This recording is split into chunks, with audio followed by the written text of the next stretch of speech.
Bonjour, nous allons corriger ensemble l'activité sur les tableurs. Pour ma part, je vais utiliser LibreOffice.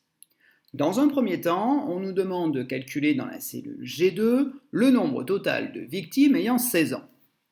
Je vais donc choisir cette cellule G2 qui se trouve ici. Vous remarquerez que le G est surligné, le 2 est surligné.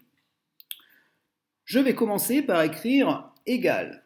En effet, si je n'écris pas égal, le tableur comprend que je veux afficher quelque chose. Si maintenant j'écris le signe égal, le tableur comprend que je veux calculer.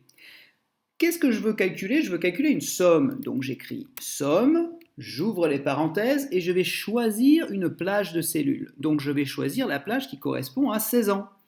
Ça commence pour les piétons à 241, je clique sur 241, je fais glisser jusqu'à la cellule F2.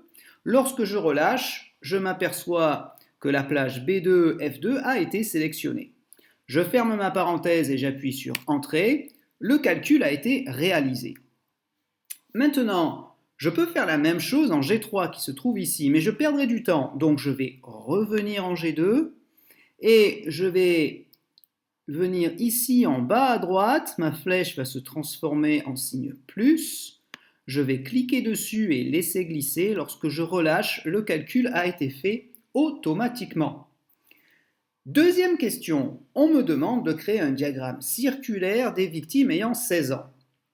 Je vais donc dans un premier temps sélectionner les victimes ayant 16 ans et je vais conserver également les libellés qui sont en haut. Donc je sélectionne de A1 à F2. Je vais cliquer sur l'icône Insérer un diagramme, choisir un secteur. Je préfère que mon secteur angulaire soit en 3 dimensions. Je clique donc sur 3D. Et lorsque je clique sur Terminer, je me retrouve avec un secteur angulaire complet, indiquant les piétons, les vélos, les cyclomoteurs, les motos, les voitures.